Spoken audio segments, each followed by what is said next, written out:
आज भी हमारी विष्णु पुराण, आज भी हमारी स्कंद पुराण, आज भी हमारी पद्म पुराण, भागवत पुराण आज भी कहती है कि आंवला नवमी का किया गया पुण्य, आंवला नवमी का किया गया दान, आंवला नवमी के दिन किया गया सत्कर्म खाली नहीं जाता। अर्थात जैसे जरा सा जल का सींचन करने पर वृक्ष फलीभूत हो जाता है, उसमें ढेरों फल लग जाते हैं, उसी तरह हमारा किया गया दान पुण्य सत्कर्म, अगर हमने 1 रुपए का भी दान दिया है, गौ माता के निमित्तार्थ, मंदिर के निमित्तार्थ, वृद्धाश्रम के निमित्तार्थ, भोजन के निमित्तार्थ हमने कुछ भी लगाया है, आपने गाय को भी रोटी दी है, आपने किसी ब्राह्मण को भोजन कराया है, आपने आज आंवले का दान करा है, किसी सौभाग्यवती नारी को एक फल तक दिया है, तो वो तुम्हें मिलेगा, 1000 गुना होकर मिलेगा। आंवला नवमी का आप लोग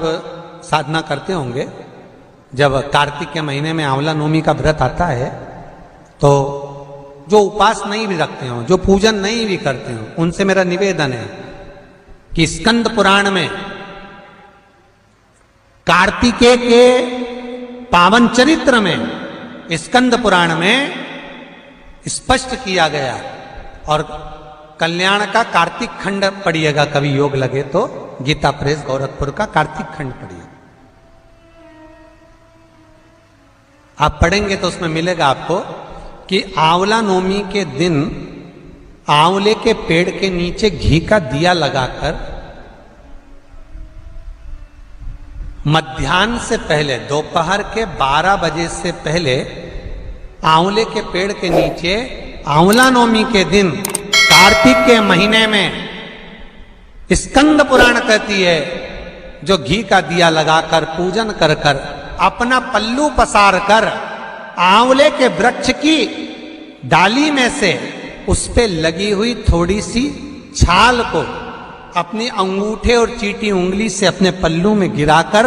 ले जाकर लाल कपड़े में हल्दी के साथ अपनी तिजोरी में, अलमारी में रख लेता है। उसके घर में कभी बरकत की कमी नहीं होती, उसके घर में कभी संपदा की कमी नहीं होती, उसके घर में धन, वैभव, सत्ता बढ़ती है, बढ़ती है। आज ही का दिन है आंवला नवमी का। महाराज, अगर किसी पंडित ने, किसी ब्राह्मण ने, किसी ज्योतिषाचार्य ने बता दिया कि तुम्हारे बच्चे की उम्र कम है, किसी ने बता दिया कि इसकी अल्पायु है, इसकी उम्र कम है, इसको ये बहुत बड़ी बीमारी होगी और एक्सीडेंट होगा और ये होगा वो होगा, ये वाली अंगूठी पहनो, ये वाला नक पहनो, ये चीज पहनो, बिल्कुल नहीं, तुम्हारी मर्जी पड़े तो पहनना, लाखों रुपए खर्च करो और मालूम पड़े फल ना मिले तो एक काम जरूर करना, आज के दिन हाथ में कुंकू लगाकर, कुंकू को लगाने के बाद अपनी माताजी से कहकर उस बच्चे के हथेली पर स्वस्तिक बनाकर आंवले के वृक्ष पर छापे 5 लगवा दीजिए। वो बच्चा कभी अल्पायु नहीं मर सकता, उसकी उम्र में वृद्धि होगी,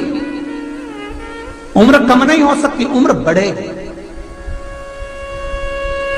सौभाग्यवती माताएं आज आंवले के पेड़ के नीचे पूजन क्यों करती है? सौभाग्यवती माताएं आज आंवले के पेड़ के नीचे फल का दान क्यों करती है? सौभाग्यवती माताएं आज ब्राह्मण को भोजन आंवले के वृक्ष के नीचे क्यों कराती है? सौभाग्यवती माताएं आज आंवले के पेड़ के नीचे बैठकर भोजन क्यों करती है? अखंड सौभाग्यता के लिए कि आज मैंने अगर एक बिंदी भी दी है, अगर आज मैंने मेहंदी भी दी है, आज मैंने जरा सा कुंकू का भी दान आंवले के वृक्ष के नीचे करा है, तो उसका फल मुझे हजारों गुना मिलना चाहिए, मेरा सौभाग्य अमर होना चाहिए। आज ही का दिन है महाराज,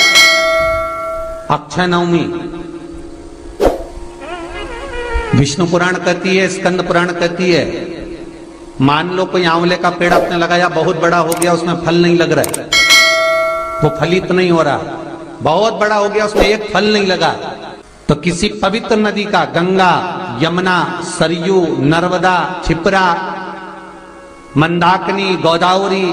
किसी पवित्र नदी का जल आपके पास में हो, तो आज आंवला नवमी के दिन जो फल नहीं रहा हो वृक्ष, जिसके अंदर आंवले ना लगते हो, आंवले का वृक्ष बहुत बड़ा हो गया, फलित नहीं हो रहा, आज ही के दिन एक कटोरी में जल लेकर नारायण नारायण और शिव का स्मरण कर कर उस पेड़ के नीचे डाल दिया जाता है, तो वो पेड़ जो है, वृक्ष जो है, वो फलने लगता है। चढ़ाओ एक लोटा जल। कभी कभी अगर ऐसा लगे जीवन में कि दुख बहुत ज्यादा आ गया है, बहुत तकलीफ आ गई है, तो लाल चंदन को घिसकर उस लाल चंदन का लेपन भगवान शंकर पर कर कर फिर पानी चढ़ाओ। अगर कोई संकट भारी है और निकट रहा,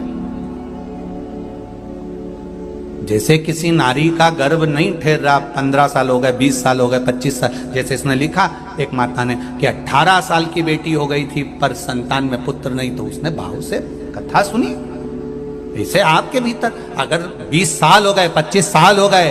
30 साल हो गए, संतान का सुख ही नहीं है, लाल चंदन का लेपन बाबा भोलेनाथ पर करना प्रारंभ करो। पीठिका पर लाल चंदन का लेपन करना प्रारंभ करो। लाल चंदन से बाबा का श्रृंगार करना प्रारंभ करो। एक बेलपत्री पर लाल चंदन, दोनों पत्ती नीचे वाली, जो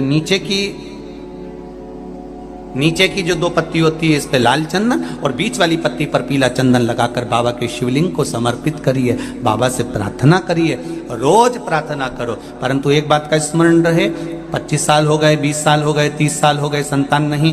तो पहले जल से अभिषेक कराना, अभिषेक कराकर उस जल का आचमन करने के बाद हाथ को खासा करना, धोना, उसके बाद में फिर वापिस बाबा का स्नान कराओ, फिर चंदन का लेपन कराओ, फिर 1 लोटा जल चढ़ाकर बाबा का स्नान कराओ। बाबा का बड़ा सुंदर भाव से लाल चंदन से जो अभिषेक करता है, बाबा को लेपन कर कर फिर जल चढ़ समर्पित करता है, निश्चित है उसकी गोदी मेरा देव अधिदेव महादेव जरूर भरता है। ये निश्चितता है। हम तो बेटियों से भी कहते हैं, जिसका विवाह नहीं हो रहा हो, 25 साल, 30 साल, 27 साल, 28 साल, 32 साल, 40 साल हो गए हो, नहीं हो रहा हो बेटा बेटी का विवाह, उसे लाल चंदन का प्रयोग अशोक सुंदरी वाली जगह पर 7 बिंदी लाल चंदन की लगाकर 7 बेलपत्र 7 बिंदी पर रखिए और महाराज अपनी कामना कर कर भगवान से आइए, बाबा देगा, करेगा। 3-4 महीने में विवाह पक्का करेगा। ये लाल चंदन की महत्वता है। शुद्ध